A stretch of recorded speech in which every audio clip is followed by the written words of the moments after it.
Para mí es un gusto poder saludarlos una vez más y llegar a todos ustedes como siempre, con una historia. El Viernes Santo se revive la pasión y muerte de Jesús en el Calvario. Es el único día del año que no se celebra ninguna misa en los templos, ni siquiera se tocan las campanas. Se leen los evangelios, los pasajes de la pasión de Cristo. Se cubre con las telas moradas todas las imágenes y la cruz y se deja el sagrario vacío y abierto.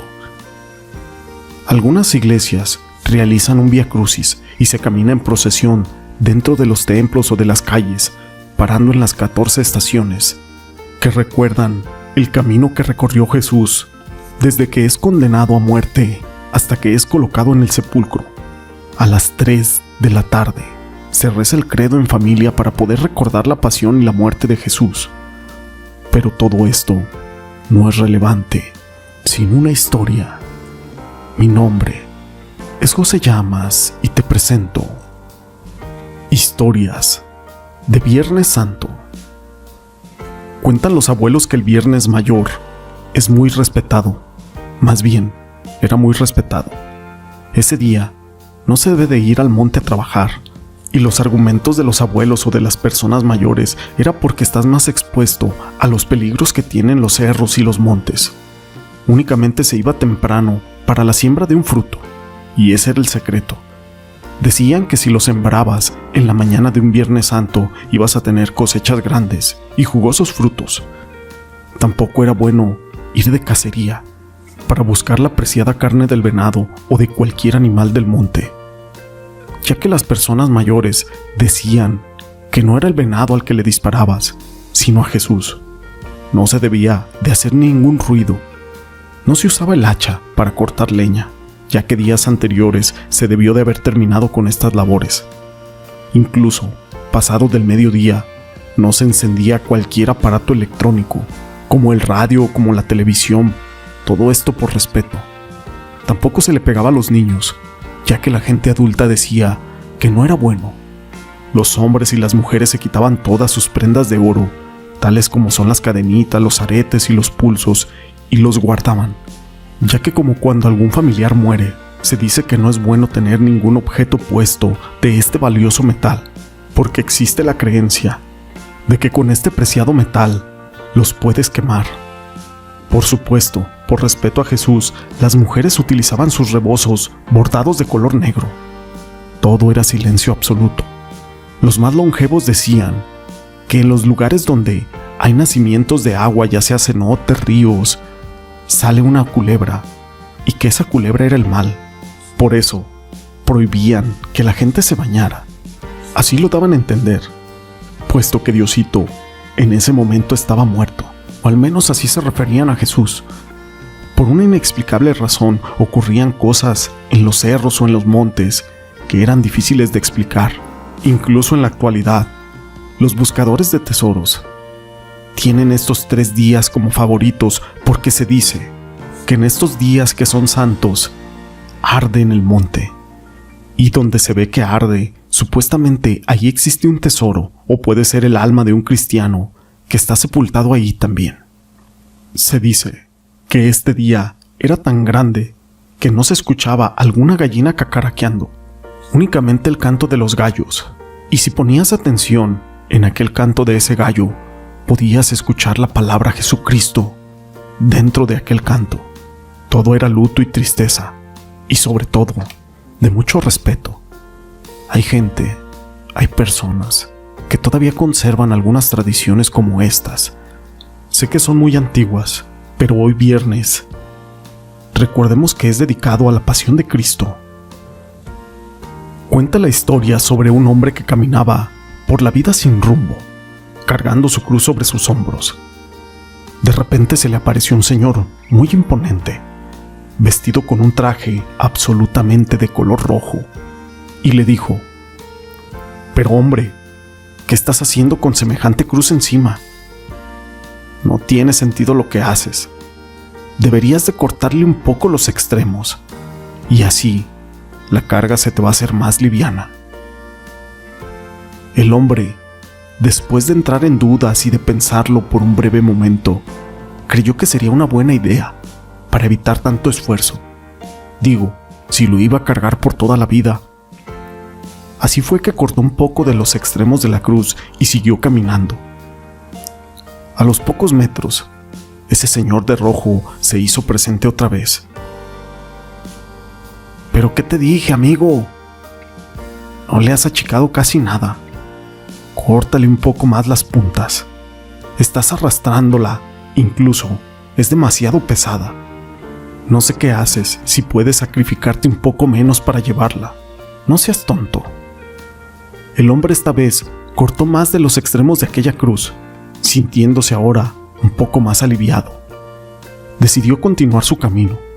Ya el tamaño de la cruz había disminuido notablemente. Incluso aquel hombre podía cargarla con más comodidad. Después de algún tiempo de ir avanzando, aquel señor de rojo volvió a cruzarse en su camino y le insistió: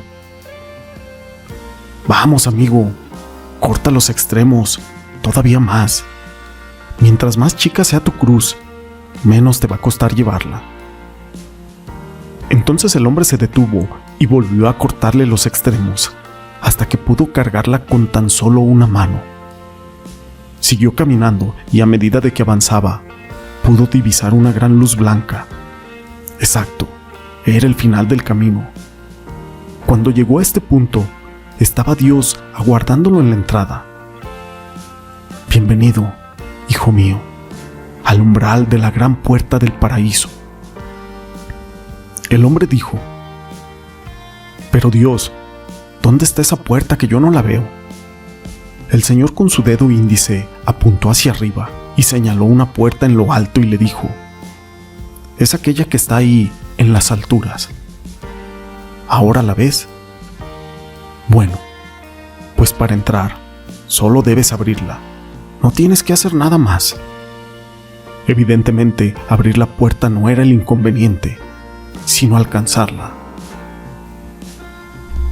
«Pero Señor, ¿cómo le hago para subir tan alto?».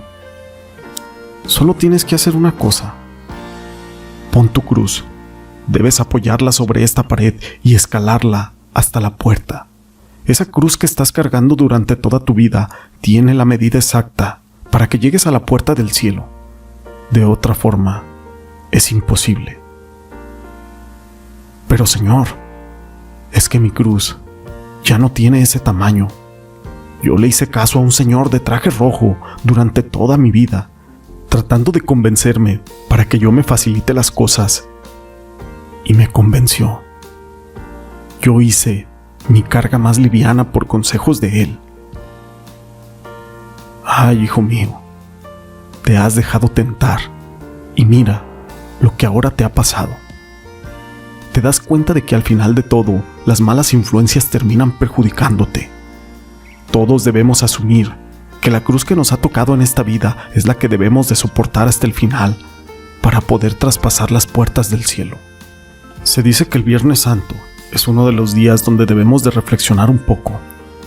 Después de la ejecución, también está presente José, un hombre rico de la ciudad de Arimatea y miembro respetado del Sanedrín. En uno de los evangelios, José de Arimatea no aparece descrito como uno de los seguidores de Jesús, sino como un judío piadoso que desea asegurarse de que el cadáver sea enterrado de acuerdo a la ley judía, porque en el letrero que le habían puesto a Jesús decía: «Rey de los judíos», así que él no permite que se dejen expuestos los restos por esa noche. En el Evangelio de Marcos, José de Arimatea se limita a cumplir con los requisitos mínimos de la ley judía, envolviendo el cuerpo en un paño, y en el Evangelio de Juan se describe como uno de los discípulos y que a Jesús le da un entierro honorable, cuyo proceso es asistido por Nicodemo, quien compra una mezcla de mirra, aloe y aromas propios del ropaje de los entierros, según las costumbres judías de aquella época. Aquella fragancia de las especies podía contrarrestar el mal olor, incluso retrasar la descomposición de los cuerpos. Y la gran cantidad de especies muestra que Nicodemo debe de haber sido un hombre muy rico, dado que estas especies eran generalmente importadas y muy costosas. Y con tanta cantidad, Nicodemo deseaba cubrir el cuerpo completamente. Ya en la tumba, José y Nicodemo pusieron el cuerpo de Jesús en una losa y en ese momento lo envolvieron en telas de lino con aquellas especies aromáticas, a la manera de los judíos de la época de Jesús. Los judíos simplemente lavaban el cuerpo y lo ungían con estos aceites, lo envolvían con aquellas vendas llenas de ellas. Solo la cabeza se dejaba libre para ser cubierta con un paño especial. Después de que el cuerpo estaba en la tumba, el rostro era envuelto con esos paños separados. Hacen una gran roca y sellan el sepulcro. Así termina el Viernes Santo. Estas historias y estas reflexiones o estas palabras las quise compartir con ustedes. Si les han gustado, déjenme su pulgar arriba. No olviden en dejar sus comentarios. Y gracias por ser parte de este canal.